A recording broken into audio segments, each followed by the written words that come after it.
അത് നമ്മൾ പറയുന്നതിൻ്റെ സതുദ്ദേശമല്ല വന്നത്. അതിനു മുമ്പ് ഞാൻ പറയാൻ ഉദ്ദേശിച്ചത് ഇപ്പം മേർലിൻ മൺറോ എന്ന് പറഞ്ഞൊരു നടിയുടെ ഒരു സിനിമ ഡോക്യുമെൻ്റ് ചെയ്തിട്ടുണ്ട്. അത് കാണുമ്പോൾ ഒരു 36 വയസ്സിൽ ആത്മഹത്യ ചെയ്യേണ്ടി വന്നു.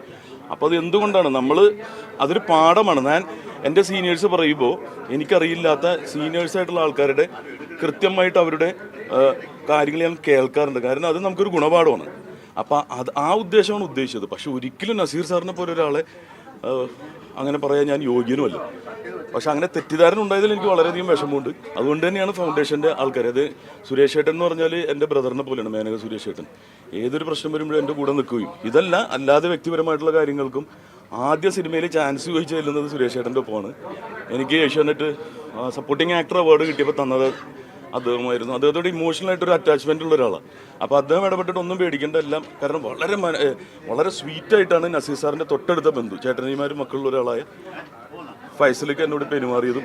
അതായത് അവർ പറഞ്ഞു, ഞങ്ങളിതൊക്കെ പഠിച്ചത് നസീർ സാറിൽ നിന്നുമാണ്, ആ മര്യാദകൾ പഠിച്ചത്.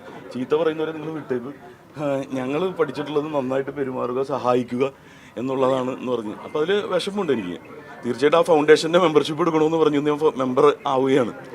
അപ്പോൾ ഞാൻ പറയുകയും ചെയ്തു, ഞാനും അൻസിവാസനും ആ ഫൗണ്ടേഷൻ്റെ യഥാർത്ഥത്തിൽ നസീർ ഫൗണ്ടേഷൻ ഒരു ഫാമിലിയൊക്കെ ഉൾപ്പെടുന്ന, മക്കളൊക്കെ ഉൾപ്പെടുന്ന എൻ്റെ മെമ്പറായിട്ട് മാറുകയും ചെയ്തത്. അല്ല, ഇനി ഒരു വ്യക്തിയെ കുറിച്ച് ഞാൻ പറയുന്നില്ല, കൈമറത്തിരുന്ന എനിക്ക് തെളിവില്ല, അന്തരീക്ഷം മാത്രമേ ഉള്ളൂ. പക്ഷേ പറഞ്ഞവർക്കറിയാം, ഉള്ളിൻ്റെ ഉള്ളിൽ എന്തായാലും അറിയാം. നമുക്കല്ലാതെ നമുക്ക് എവിടെ നിന്നാണ് നമുക്കൊരു ഇൻഫർമേഷൻ കിട്ടുന്നത്? നിങ്ങൾക്ക് തന്നെ അറിയാം, ഞാൻ വേറെ ക്രിമിനൽ കേസിൽ പ്രതിയോ സ്ത്രീ പീഡന കേസിൽ പ്രതിയോ അല്ലെങ്കിൽ മയക്കുമരുന്ന് കേസിൽ പ്രതിയോ ഒരു പോലീസുകാരുണ്ട് ഇവിടെ ഇതിൽ അഭിനയിച്ച്, അവർക്കൊക്കെ അറിയാവുന്നതാണ്. ഞാനൊരാളെ മോശമാക്കി ഇകഴ്ത്തി ഒരിക്കലും പറയാറില്ല. മനസ്സ് വേദനിക്കുന്ന കാര്യം പറയുന്നത് പാപമാണെന്ന് വിശ്വസിക്കുന്ന ഒരാളാണ്. അപ്പോൾ നസീർ സാറിന് ഗോഡ് ഓഫ് മലയാള സിനിമയെ ഞാൻ ഒരിക്കലും പറയില്ല.